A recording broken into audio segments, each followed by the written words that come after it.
gente y de familia que uno conversa. Bueno, después de la apertura de sesiones en la Cámara de Diputados, en donde todo me pareció, no sé, como una escena hollywoodense de esas películas clase Z, porque ni siquiera le vi algo de categoría. Realmente me dio como vergüenza ajena. Me dolió mucho la forma en que se expresó. Más allá, ahora vamos a hablar del tema político y de las cosas que dejó el discurso de Milei. Pero más allá de eso, hace daño, es una presencia de este gobierno que es dañino, es cruel, hacen las cosas con crueldad. Y creo que eso nos está afectando mucho como sociedad, ¿no es cierto? Eso me preocupa, porque una cosa es tener enfrente a un gobierno que, bueno, uno puede estar de acuerdo o no con tal o cual ley, con las decisiones que toma referido al tema económico o al tema social o al tema... Pero acá no es eso, porque acá no se está gobernando. Esto es por lo menos lo que se percibe así, muy como por arriba, ¿no? Como que acá permanentemente tenemos una noticia que es para bajarnos la autoestima, bajarnos las defensas. Entonces uno dice, pero ¿qué pasa? A mí hoy me preocupaba porque llegué a pensar algo terrible. Cuando hablamos de la democracia, 40 años de la democracia y nos llegamos la boca. ¿Pero de qué democracia me están hablando?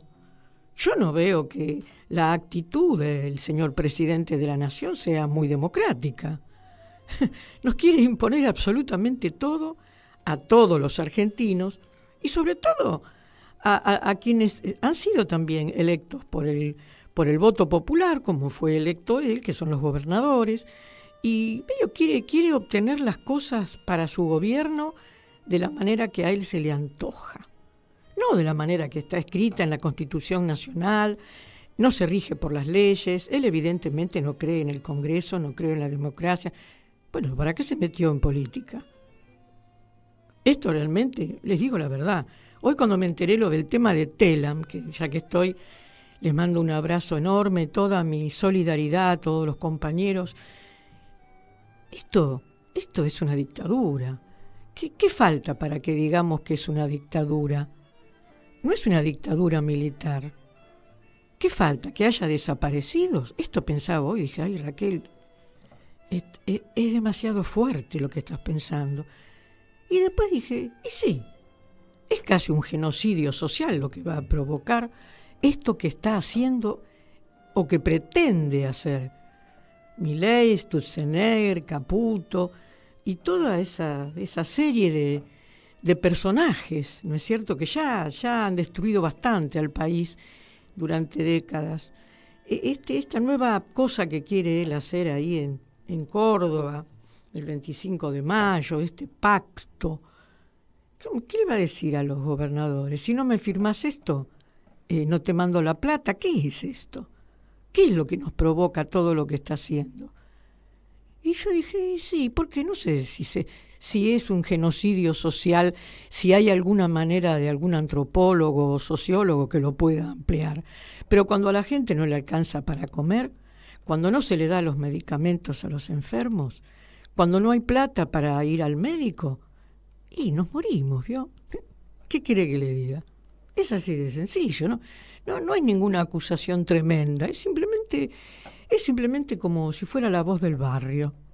En este caso es mi voz y me hago cargo de lo que digo, porque estoy viendo a mucha gente que se está deprimiendo más de lo que se debe deprimir, no tiene a quién consultar. ¿Y a dónde nos lleva? Bueno, un poco para desasnarnos de todo esto, que no sea solo una perorata personal, por eso lo invité a él, invitado muy particular, yo leo mucho sus notas y es una persona que ya estuvo en nuestro programa y justamente lo elegí porque estos tiempos necesitamos personas avesadas en la comprensión, en la comprensión y en el relato histórico de por qué ocurren también las cosas.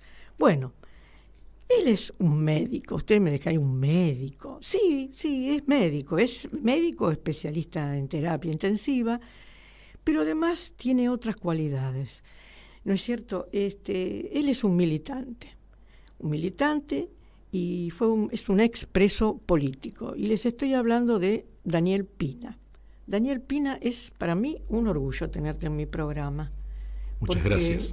Me gusta mucho lo que escribís, me haces leerlo y volverlo a leer para entender si lo que vos escribiste es lo que yo entendí. y sí, te entiendo perfectamente, y en el último artículo que por lo menos leí tuyo es muy fuerte. Son cosas que a uno le llegan muy profundo. Y bueno, nada, en esto de conversar, ¿no? Porque no es una entrevista, es una charla. Esto que estuve diciendo, ¿no? ¿Qué pensás vos sobre la actitud, sobre todo, que ha tenido Milei con los gobernadores, para ponerse de espaldas a la mesa, a lo que siempre se hizo cuando es el inicio de sesiones? ¿Qué mirada le das a esto, más allá de que no tocó ningún punto de programas para mejorar al país, ¿no? Al margen de eso? Yo creo que lo que hace Milei nada es casual. Hay que ponerlo dentro de lo que es una mirada geopolítica. Perón decía que el que quería entender de política tenía que ver geopolítica. Y a lo largo de la historia, todo lo que los distintos países hicieron siempre estuvo interrelacionado, y con más razón los imperios influyeron en los países que tenían como vasallos. Y desde ese punto de vista hay que entender por qué Milei tiene una conducta disruptiva que intenta destruir la democracia argentina. Porque la democracia no solo se sostiene en que haya elecciones cada 4 años o legislativas cada 2 años, sino que se sostiene, en el caso nuestro, una democracia republicana, en donde tenemos un poder legislativo, un poder ejecutivo, un poder legislativo y un poder judicial. Hay un corpus legal que se ha ido generando a lo largo del tiempo, que no solamente establece las normas de conducta, sino que también establece los derechos. Eso es una cosa fundamental que tiene la democracia en contraposición a los regímenes totalitarios. En los regímenes totalitarios, las monarquías, las dictaduras, no hay derechos, hay imposiciones. En cambio, la democracia tiene derechos porque representa el interés de todos, independientemente de que sabemos que sigue habiendo una clase dominante, que es una élite, que es el poder real, que son los que concentran el poder económico, y una clase dominada que a veces cree que no lo es, como la supuesta clase media argentina. O sea, hay una gran mentira. Me voy a permitir desviarme un poquito. Una digresión, sí. Los que creen que son clase media están equivocados. Clase media es aquel que tiene la capacidad rentística de decir: hoy no tengo ganas de trabajar y me quedo descansando, porque tengo 5 departamentos en alquiler, porque tengo un comercio, aunque sea un comercio relativamente pequeño. Pero el que trabaja todos los días es un asalariado. Puede ser un asalariado que tenga un buen ingreso, pero no es clase media. Porque si deja de trabajar, no cobra. No quieren decir que son clase trabajadora, es como que les duele. Claro, ¿no? El tema que hay es que la clase dominante le hace creer a ese asalariado que tiene un buen ingreso que es clase media y que si se esfuerza va a poder ser clase alta. Y es mentira, porque entre una persona que gana 1,5 millones o 2 millones de pesos y uno que gana 300.000 por debajo de la línea de pobreza, hay muy poca distancia. El que tiene clase alta gana muchos millones, muchos millones. Y una de las, así como se le dice que tiene que vestirse como la clase alta, tiene que usar el perfume que usa la clase alta para pertenecer. Había una vieja propaganda de un cigarrillo que una modelo muy linda y un muchacho paseaban por el Mediterráneo y decía el privilegio de pertenecer, porque fumaban un cigarrillo que marcaba X, su nivel. Una marca X. Claro, y el tema es que atrás de esa mentira también hay que odiar al que la clase odia, al que la clase alta odia, que es el pobre. ¿Y por qué la clase alta odia al pobre? Gran pregunta. Porque es más barato el odio que la culpa. Si yo me llevo por delante a una persona caminando, a una viejita, me voy a sentir mal, pobre señora. Ahora, si a esa señora le quito la condición de semejante, la deshumanizo, y es una cucaracha, simplemente la pisé, me estaba estorbando. Entonces, para la clase alta es más barato el odio, eso es el odio de clase, claro. Es más barato el odio que la culpa. Y le enseñan al poco lúcido que cree ser clase media que hay que odiar al pobre, y no se da cuenta que desde lo monetario está muy cerca del pobre, y de que cuando se termine de gastar los dólares que ahorró, porque la inflación de Milei le está destruyendo su capacidad adquisitiva, si llega a perder el trabajo, no va a saber si tiene que ir a cartonear. Porque el tema, bueno, volvamos a lo geopolítico. Sí, volvamos. Nosotros estamos viviendo en nuestro país una proyección de los conflictos que hay en la clase dominante entre dos proyectos en el imperio, en Estados Unidos, en el imperio anglosajón. Hay un proyecto representado por Trump que decía que, o sea, cuyo mentor, Trump es un mascarón de proa, el mentor, ellos representan intereses económicos, alguien tiene que poner la cara.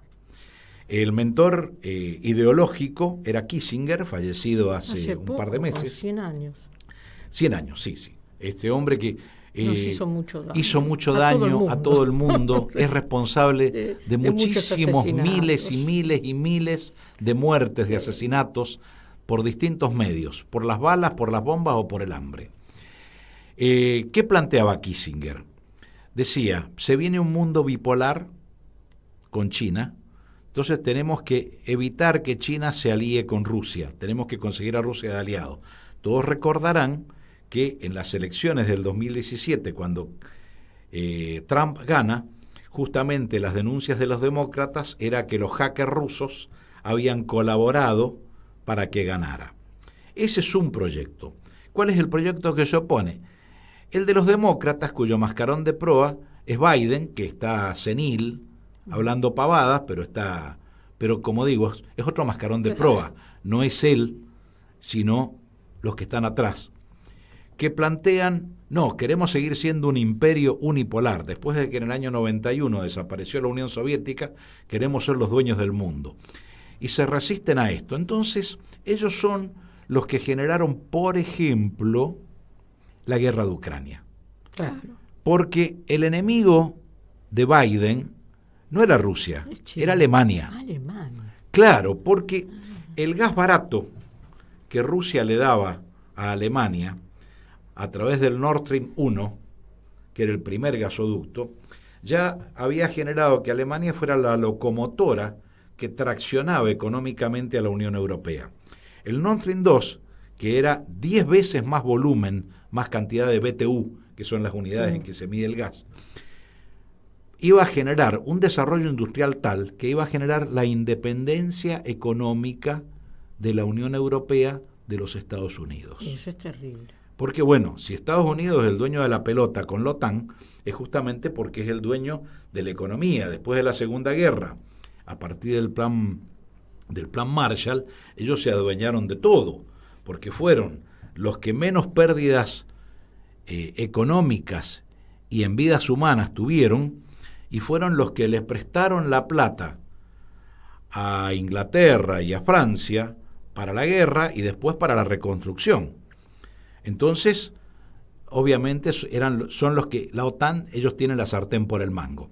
Entonces, para evitar esa independencia de la Unión Europea a partir del liderazgo de Alemania, ellos generan esta amenaza de asociar a la OTAN a Ucrania y poner un emplazamiento misilístico que en cuatro minutos llegaba a Moscú, y obligan a la invasión defensiva de Putin. Y no es que Putin sea un buen tipo, Putin es otro capitalista, no es que sean tan distintos.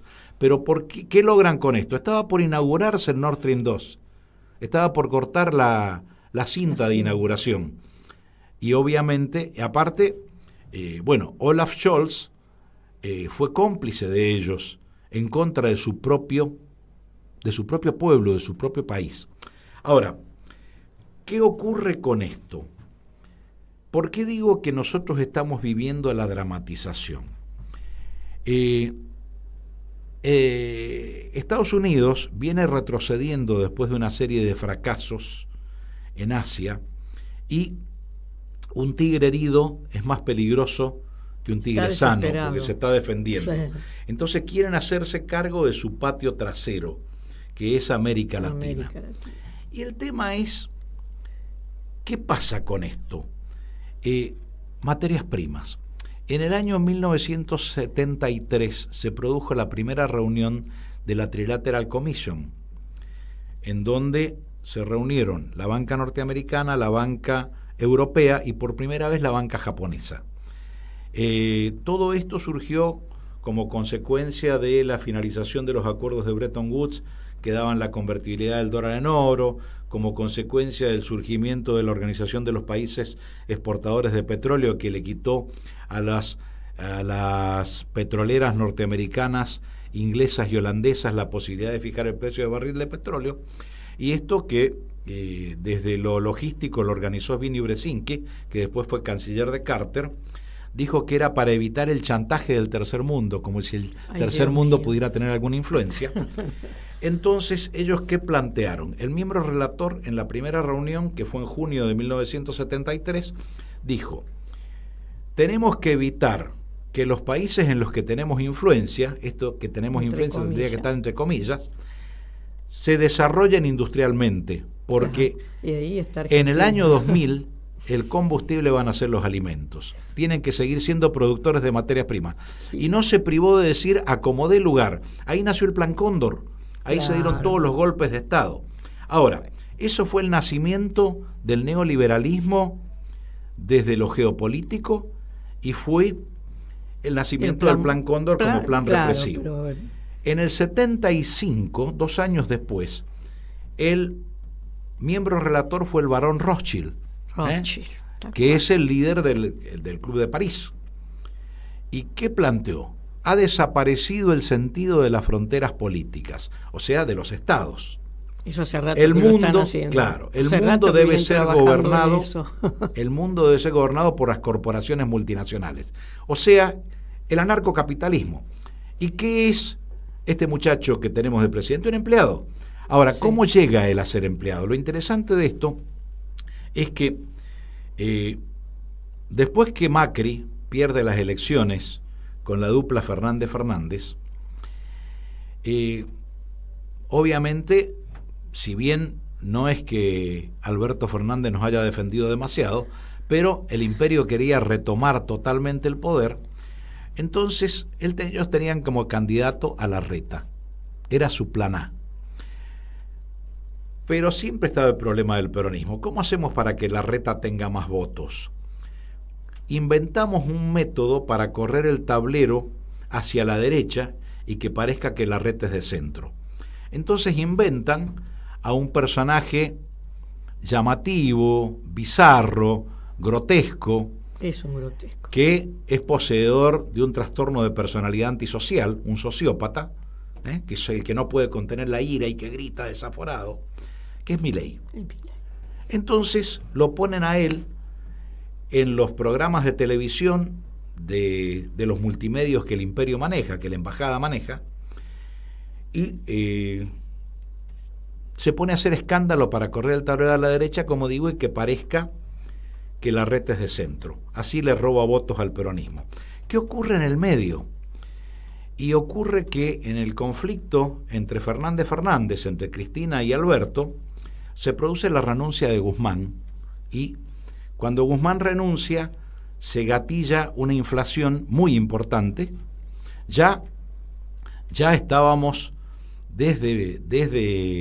o sea, Macri arranca con un 25% de inflación y la lleva al 40%. Uh-huh. Del 40% se gatilla la inflación a llegar al 100% o al 120% después de la renuncia de Guzmán.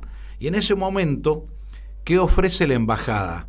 Plantean, bueno, el gobierno de Alberto se cae, va a tener que asumir la vicepresidenta. Ahora va a asumir con un Banco Central en rojo y con una inflación descontrolada.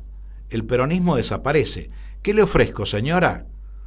Acepte un superministro, un muchacho al que lo tuvimos coachándolo 6 meses en universidades norteamericanas, que estuvo con Macri en Davos.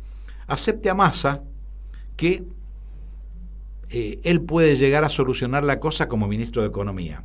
Y Massa pasa a ser el plan A, porque obviamente para controlar la protesta social era más eficiente Massa que Larreta. Larreta entra en cólera. Es más, se dice que cuando él va a protestar ante el representante de su madre patria, le dicen vayan juntos. Él toma la decisión de pelear en lo que él creía su propio espacio, Juntos por el Cambio, sin tener conciencia de que ese espacio tenía dueño, y ese dueño era Macri. Nada Ahora, menos, ¿no? El tema es entonces que ¿quién es Macri? ¿Quién está atrás de Kissinger y de Trump? La tercera economía del mundo, BlackRock y Vanguard, los fondos buitres. Los fondos buitres. Que tienen, así como Trump es su representante en Estados Unidos, tuvieron un representante en Brasil, Bolsonaro, y tiene un representante en la Argentina, Macri. Y Macri descubre que al circo le habían crecido los enanos, que sí, el payaso que vociferaba desde los programas de televisión medía en las encuestas un montón. Entonces él decide hacer 2 cosas: aplastar a Larreta y apoyar en la campaña un poco a la patovica que tiene, que es Bullrich, que no demuestra inteligencia, pero sí mucha violencia. Absolutamente. Y a este muchacho Milei, una cosa esquizofrénica, los apoya a los dos, porque cualquiera de los dos le conviene. Claro. Le roba a Biden, le roba a Milei. Ahora, nada de lo que hace Milei sorprende. Viene a hacer eso. Milei viene a hacer el industricidio. A ver, yo te comenté que estaba escribiendo un artículo que se llama Cómo construir una estafa. Sí. Para construir una estafa hace falta un victimario y una víctima, un estafador y los candidatos a ser estafados. ¿Y cuáles son los elementos necesarios que el estafador, que es un predador, analiza de su víctima? La víctima tiene que tener un deseo insatisfecho. Que acá hay muchos. Y el otro elemento es el miedo. El deseo insatisfecho tiene que ver con que mucha gente se siente frustrada, porque, por ejemplo, el peronismo siempre le dio respuesta a la clase trabajadora formal. Llegó a tener 52% en la distribución de la renta, la clase trabajadora, o 50 y 50, que era lo que planteaba el peronismo, y los empresarios. Pero los trabajadores informales Nos olvidamos de eso. Fue creciendo. ¿Qué pasa con los desmesuradamente? trabajadores informales?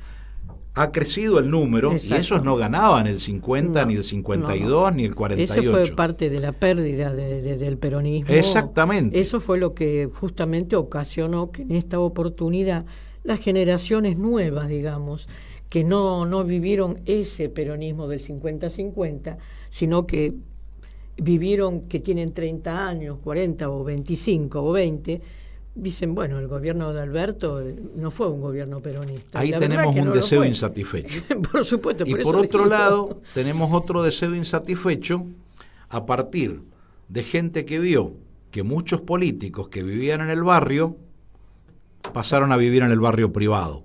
Sí, entonces, ya no me representa. O en Puerto Madero. Claro. Entonces, por supuesto, eso ya no es peronismo, no me representa, y yo creo que ese porcentaje altísimo que no está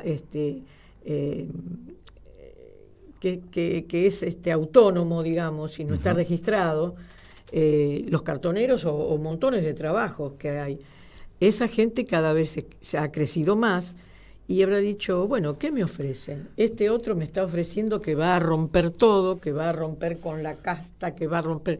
Bueno, rompamos todo, porque la gente probablemente más joven también pensó, si rompemos todo vamos a surgir con algo nuevo. Y este algo nuevo en realidad resulta que es algo muy viejo, porque lo que está planteando ahora es el Plan Marshall, que también en parte lo hizo Menem, es decir, claro, pero fue el primero. Hay un par de cosas al respecto. Sí. Vamos a ir abreviando un poquito, porque ya vamos a tener que ir una tanda. Pero termina con esa idea. La idea es que justamente en los sectores medios, que de alguna forma culturalmente se les plantea el odio al pobre, también se odia al que protege al pobre.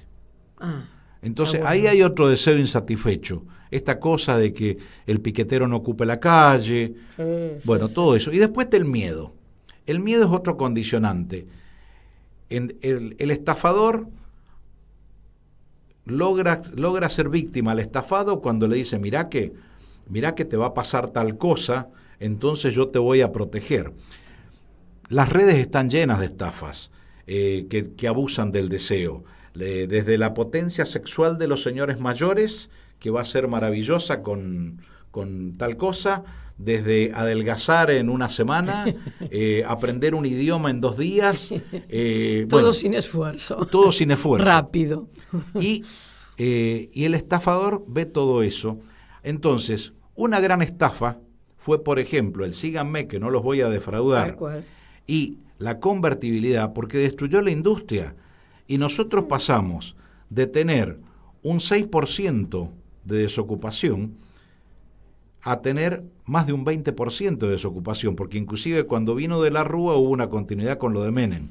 Y después vino otra estafa, otro estafador, pobreza cero, vamos a dejar todo lo que esté bueno y no lo vamos a sacar.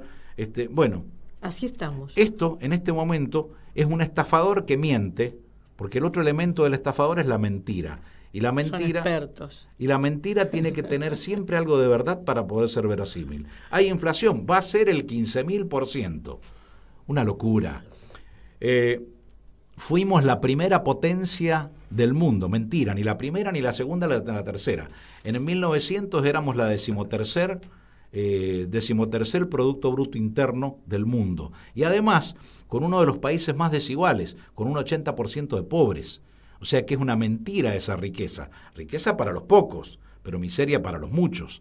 O sea, hay una cosa, así como hizo la pavada que dijo en Davos, de decir que el PBI desde el año 0, caramba, las estadísticas tienen 150 años, claro. PBI desde el año 0.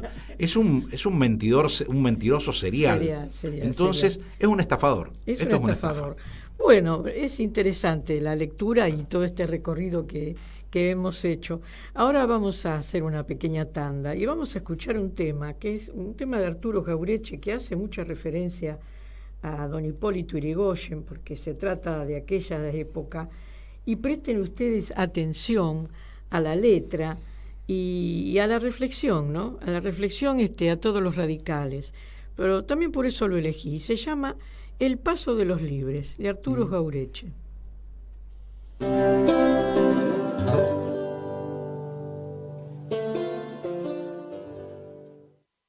Cuando el presidente Irigoyen fue derrocado, los radicales proscriptos se lanzaron a varios intentos revolucionarios contra el régimen de la década infame. En 1933, en la frontera correntina de Paso de los Libres, uno de los militantes que se jugó en el pronunciamiento fue Arturo Jauretche, que estuvo encarcelado y compuso su poema de entonación gauchesca para recordar los sucesos. El Paso de los Libres son versos de protesta frente al despojo y la entrega del país al capital extranjero. Yo canto bellos paisajes que con mis ojos he visto, el misterio por qué existo y aquel del último viaje, y le canto al paisanaje en la paz, hechos de guerra y hechos de armas en guerra, que esta es tierra de varones y tiene 1000 ocasiones un cantor en esta tierra. Así anda el pueblo de pobre como milico en derrota. Le dicen que sea patriota, que no se baje del pingo, pero ellos con oro gringo se están poniendo las botas. Esos negocios lo hacen con capital extranjero, ellos son los aparceros, y aunque administran la estancia, casi toda la ganancia la llevan los forasteros. Y así metiéndose van estas nuevas invasiones.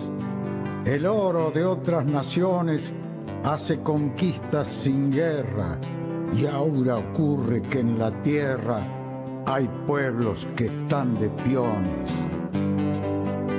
El que trabaja por otro es libre, pero de nombre, así que nadie se asombre si les digo la Argentina anda espionando, camina, si sigue con estos hombres. A la patria se la llevan los yanquis y los ingleses. Al pueblo mal le parece, pero se hacen los que no oyen. Desde que falta Irigoyen, la han sacado de sus 13. Cuando alguno les protesta, le dicen que es anarquista. Ay del que entre en esa lista, no le arriendo la ganancia, con más marcas que una estancia, lo dejan pa' que se asista. Hasta que un día el paisano acabe con este infierno y haciendo suyo el gobierno, con solo esta ley se rija. ¿Es pa' todos la cobija o es pa' todos el invierno? Se va apagando el fogón y en el recuerdo que pasa me pregunto si mi raza como ese fuego agoniza o si está ardiendo la brasa y hay que soplar la ceriza.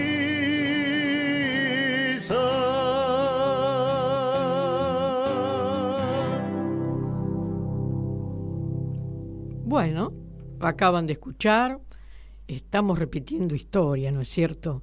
Porque si ustedes prestaron atención a esta letra, es parte de lo que estábamos hablando de la actualidad, ¿no es cierto? Siempre está detrás Estados Unidos, Inglaterra, intentando apoderarse de las riquezas de nuestro suelo y si pueden también de toda nuestra soberanía, como estábamos acá conversando con nuestro invitado Daniel Pina.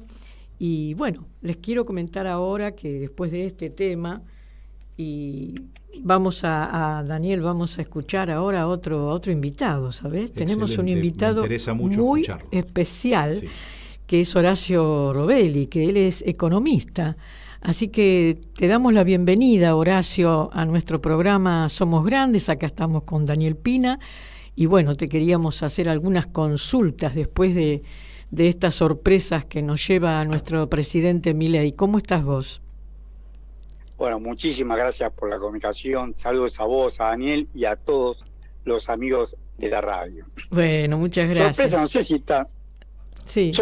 si tanto. La derecha argentina siempre ha sido felpudo, como bien dijiste, primero de Inglaterra, recordemos, sin ir más lejos, para que a mí me gusta el tango, Saturnino Rodríguez Peña, un tango se llama Rodríguez Peña por la calle, no por él. Sí. Recordemos que Saturnino Rodríguez Peña recibió con pompas y honores a Guillermo Beresford cuando en 1806 embarcó en lo que sería hoy Quilmes. Ajá. Y lo llevaron hasta el Cabildo.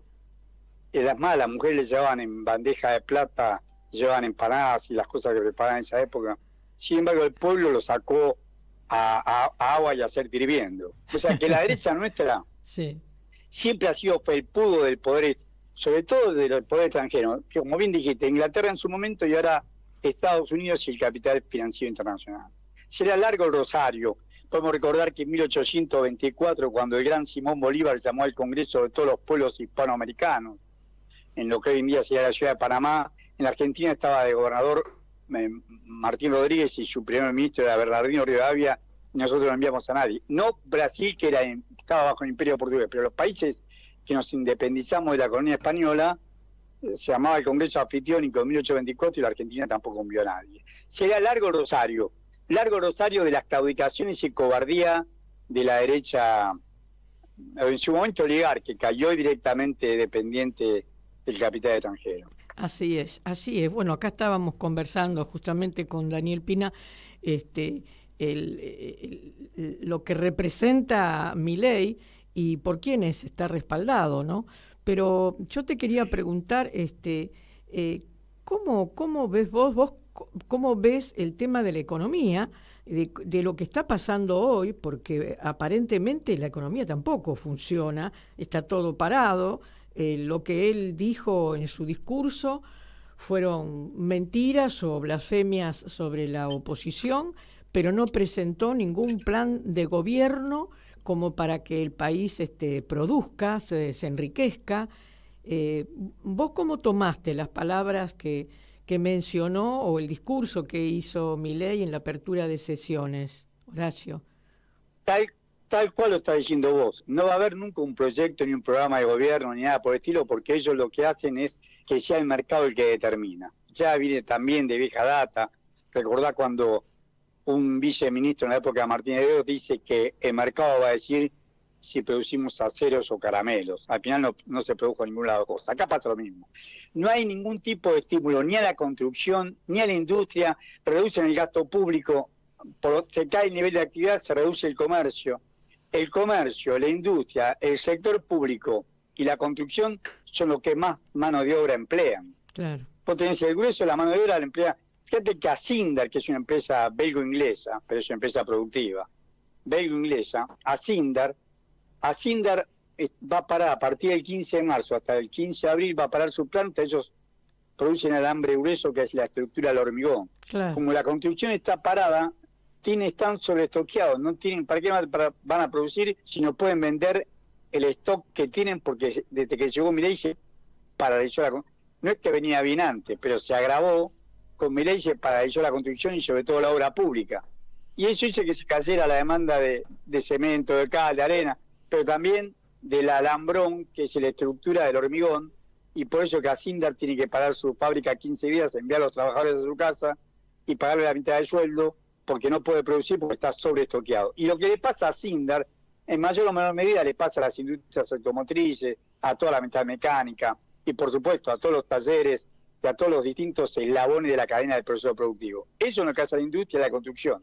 Y en el comercio peor, porque el comercio, lo dice CAME, que CAME reconoce que hay una caída del 35% entre enero y febrero, hay una caída del 35% en el nivel de venta. Lo dice CAME, me exime a mí de hacer mayores fundamentos. Ellos que son pro Milei, porque ellos sin embargo apoyan a Milei, reconocen que tiene una caída del 35% en el nivel de venta con respecto igual al trimestre del año pasado, enero-febrero 24 contra enero-febrero 2023. Reconocen esa caída. ¿Por qué? Salvo, no sé por qué razón, la industria textil, además cayeron todas. ¿Por qué se cayó todo el comercio? Porque no hay poder adquisitivo en la población. Vos le licuás los salarios a través de la inflación. Este devaluó y liberó los precios. Con el grado de concentración que tenemos en la economía argentina, liberar los precios en Argentina es como poner a la zorra de la gallina y decirle a los dos que se porten bien en el gallinero. Porque pensá en Arcor, en Molino Río de la Plata, en lo que ellos llaman el consorcio ABC de carne, de productores y exportadores de carne, en el azúcar, en los productos lácteos, todo tiene nombre y apellido, el aceite, la harina, el arroz, el mineral de hierro, sí, son todos grandes aluminio, monopolios, queda en pocas manos. Exacto. Ahora, y ellos son los que fijan los precios. Claro.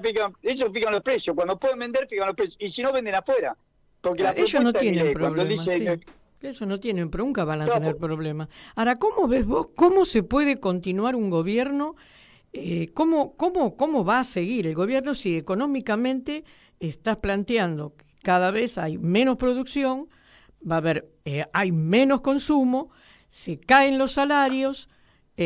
¿Vos qué ves hacia el horizonte, hacia dentro de unos meses? ¿Hay posibilidades, como él dice, que se va a dolarizar? ¿Qué significa esto de lo bimonetario? Vamos por parte. Mira, bimonetarios ya somos bimonetarios hace muchos años. Claro. Hace muchos años somos bimonetarios porque las empresas fijan su tasa de ganancia en dólar. No importa que vendan en pesos. Voy a dar un claro ejemplo que te estoy diciendo. Molino Río de la Plata produce un aceite que se llama Cocinero, Ajá, de girasol, de litro y medio. En la Argentina se vende a no menos de 2.600 pesos. ¿Por qué? Porque Molino Río de la Plata lo vende en Ámsterdam, que es el puerto de Europa. El girasol se sembró acá, se produjo acá, se cosechó acá, se pensó para hacerse el aceite, se envasó, viaja 10.000 kilómetros, lo venden a 2,42 euros. Recordá que las exportaciones, el 80% se hace al tipo de cambio oficial y un 20% al contado con liqui, es la venta de títulos de acciones. claro. Bueno, eso le da los 2.600 pesos. Entonces ellos igualan en dólares, por más que sea en pesos, igualan siempre en dólares. ¿Qué quiero decirte con esto? Que ahora, a partir del 20 de marzo, el campo va a presionar para que devalúen nuestra moneda nuevamente, por eso necesitan exportar. Por eso Milei dice que lo peor todavía no pasó, que falta marzo y abril. Porque ahora, en la segunda parte de marzo, en unos días, en 15 días, la presión devaluatoria, si no el campo no liquida las exportaciones de la cosecha gruesa, maíz y soja, que va a ser menor que la esperada y aparte ha caído el precio internacional. Todo eso jugó en contra, pero ellos no van a exportar un solo gramo de soja o de maíz y sus derivados, harina, pelleta, aceite, biocombustible, si no devalúan. Y si vos devaluás, volvemos a lo mismo que en diciembre. Devaluás, entonces hay una relación inversamente proporcional entre el valor del dólar y el poder adquisitivo del salario. Cuando sube el dólar, los salarios se caen, porque ellos dolarizan todo. Ellos te dolarizan ¿qué hacen en este caso Molino de la Plata? Bueno, devaluaste, entonces en vez de salirte 2.600 pesos, te va a salir 4.000 pesos la botella de aceite. ¿Por qué? Porque el tipo de cambio va a ser ese con respecto al euro. Esto es lo que hacen. Entonces, nosotros lo que no se ajusta es el salario, ni las jubilaciones y pensiones. El modelo de ellos, ¿sabe cómo cierra? Como cerraba Martínez Dios, con deuda. O como cerró Menem, con privatizaciones. La única manera que cierre el modelo de ellos es que vengan dólares de afuera, que no van a venir por las buenas. No lo va a poner ni el Fondo Monetario Internacional, ni BlackRock, ni ninguno de ellos, que ellos se arrodillan y le rezan. Ninguno de ellos va a poner un solo dólar. La única forma va a ser que malvendamos el patrimonio nacional. Ellos quieren que malvendamos Vaca Muerta, el litio, YPF, todo. ¿Vos pensás, bueno. Escúchame, una pregunta, a ver, ¿vos crees que en este pacto que él quiere hacer, firmar con los gobernadores el 25 de mayo en Córdoba, es justamente un apriete a los gobernadores para que puedan liberar, porque viste que la decisión es de cada territorio, el tema ya sea de Vaca Muerta o de litio, eso está en manos de los gobernadores? ¿Vos crees que este apriete viene por ese lado para poder tener más recursos vendiendo todo eso para poder seguir gobernando? ¿Cómo, desde el punto de vista económico, vos te parece que los puede apretar desde ese lugar?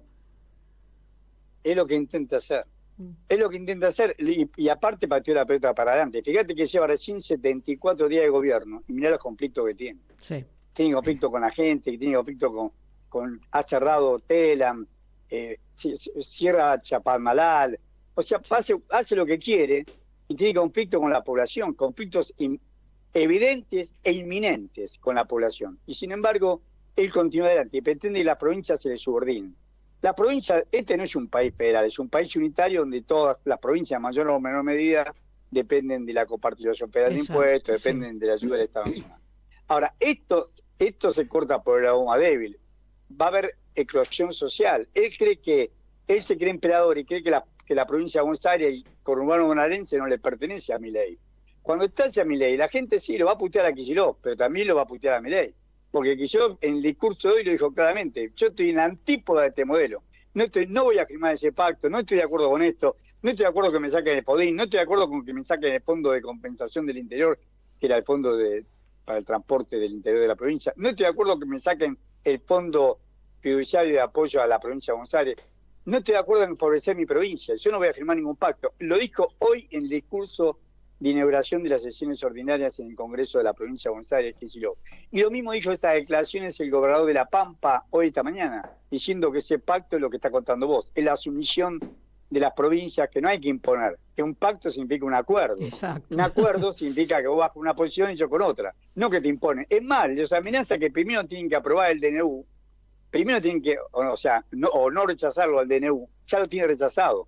Fíjate que la vicepresidenta, en claro incumplimiento de sus funciones, tardó en constituir la comisión bicameral para el rechazo o la aceptación del DNU. Y ahora que está conformada, como sabe que pierde la votación, porque 33 son los senadores, con 37 votos en contra en el Senado perdiste la elección. Ahí está el rechazo, ya lo tiene. Porque tiene 33 de Unión por la Patria y 9 que se llaman federales dentro del Senado. Están los senadores de Neuquén, de Río Negro, de la provincia de Misiones, 9 que son federales, que no le pertenecen a Unión por la Patria, también lo van a rechazar. Entonces vos tenés ahí que él lo presiona a las provincias, patea la pelota para adentro de 75 días, tiene 74 días y el país se le incendia. Patea la pelota para mayo, cuando tiene que pasar marzo y abril, que él reconoce que son los peores meses por la devaluación que tiene que hacer para que puedan exportar, porque es lo que va a exigir el Consejo Agrario Argentino, que son estos grandes productores y estos grandes comercializadores de granos, le van a exigir devaluar. Falta lo peor, él quiere llegar a mayo y la provincia dice: nosotros vamos a rechazar el DNU. Entonces, en esta situación es que él hace esta pasazada, este circo, este show que hizo, lamentable, este show que hizo con esa manga de obsecuentes que lo aplaudían, lamentable, violando derecho constitucional, violando los compromisos con las provincias, violando querer imponer una reforma laboral, querer volver a imponer las AFJP, o sea, al mejor estilo del consenso de Washington. Repitió, los 10 puntos son los 10 puntos del consenso de Washington. Así es, y así también lo había hecho Martínez Dios y también Menem. ¿Y a vos te parece que en estas condiciones se puede dolarizar la economía argentina? Porque él lo sigue diciendo. Es un mentiroso y aparte un mitómano. En su desequilibrio mental es un mitómano. Si habla con el perro, habla de la fuerza del cielo, te das cuenta, es un mitómano. No, para dolarizar, cuando Cavallo lo hizo, vos tenías 6.000 millones de dólares de reserva libre de disponibilidad y tenías 60 billones de australes. Lo hizo fácil, dividió la base monetaria, que eran 60 billones de australes, lo dividió por 6.000 y le dio un tipo de cambio de 10.000 australes por $1. Después, como fue aumentando las exportaciones, las privatizaciones, etcétera, hicieron más plata y llegó a tener 20.000 millones de dólares de reservas y tenía 1 a 1 20.000 millones de pesos de base monetaria. Pero acá tenés un problema. Acá la base monetaria son 10 billones de pesos, pero tenés un pasivo financiero que Cavallo no tenía, que son la LELIQ y sobre todo los pases pasivos, por 27 billones vos tenés entonces 37 billones de pesos emitidos, tenés 10 billones de base monetaria. La base monetaria es la cantidad de billetes y monedas emitidos y puestos en circulación por el Banco Central, pero a su vez tenés en caja de remunerado, le tenés que pagar por mes a los bancos por los pases pasivos y por la ley. Y ahí tenés 27 más, o sea, tenés 37 billones. Y la reserva libre por día, con toda la furia, pueden llegar a ser 1.500, 2.000 millones de dólares. No podés, con 37 billones de numerador, dividirlo por poner que sea 2.000, te está dando un tipo de cambio de 15.000 pesos. Es mentiroso. Claro, eso no es imposible. No tiene ni imposible, no tiene es ni imposible, pero miente. Asusta con eso, asusta a la gente también y presiona, porque es así, nos está presionando de alguna manera. Y esto también de lo del Banco Nación, la venta del banco, la privatización del Banco Nación. Eso le interesa hablar.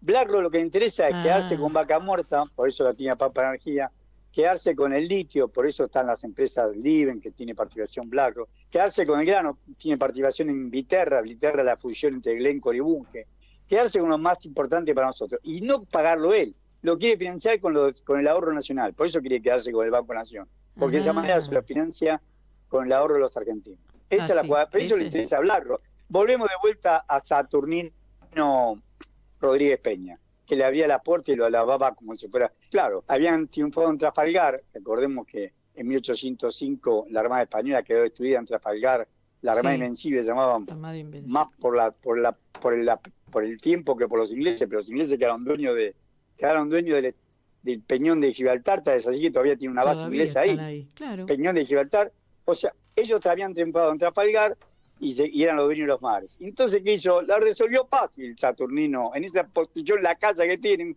la nueva potencia es Inglaterra, gloria y loor en Inglaterra. Y el que no se subordinó fue el pueblo.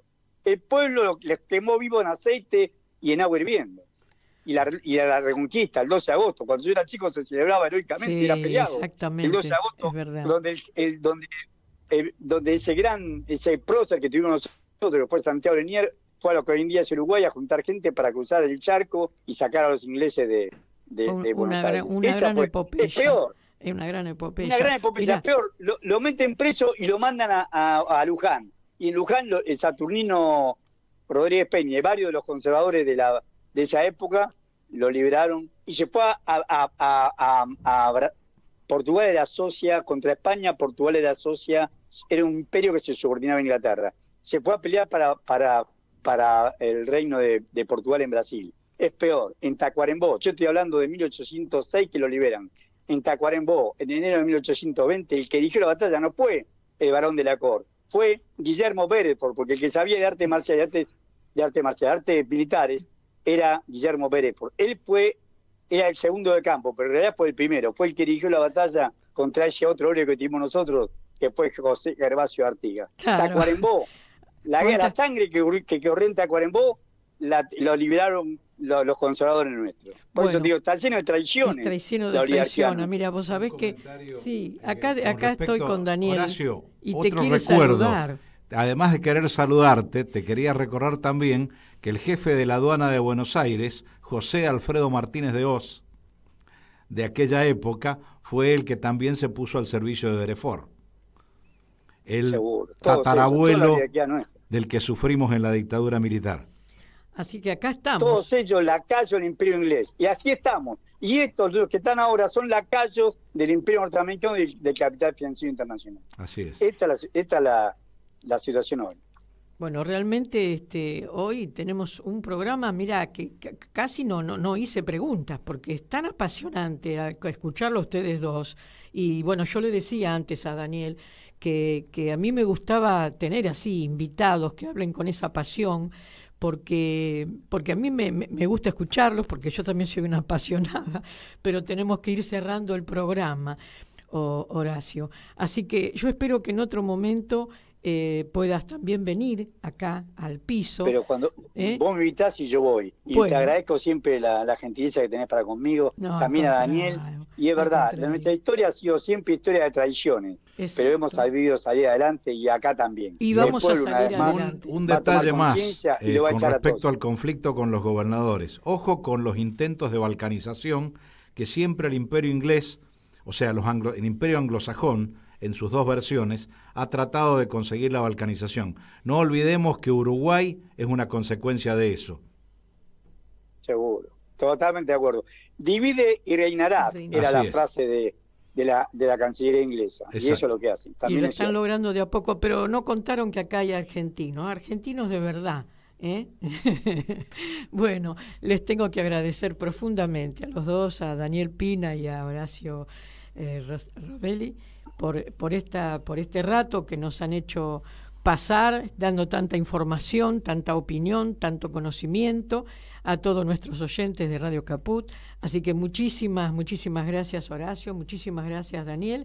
Y nosotros nos despedimos hasta el lunes próximo a las 19 horas en Somos Grandes.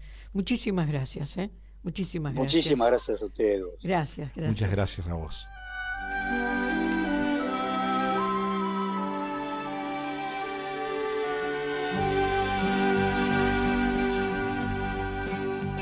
Para saber cómo es la soledad tendrás que ver que ya a tu lado no está, que nunca más con él podrás charlar sobre lo que es el bien, sobre lo que es el mal. La soledad es un amigo que no está, es su palabra que no ha de llegar igual.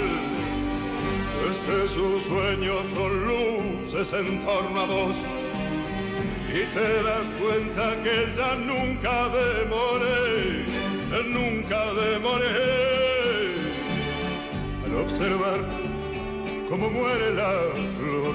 Así hace ver que también muere la paz, pero esa paz revivirá en su voz, la flor te la dará para cantarla igual. La soledad es un amigo que no está, es su palabra que no ha de llegar.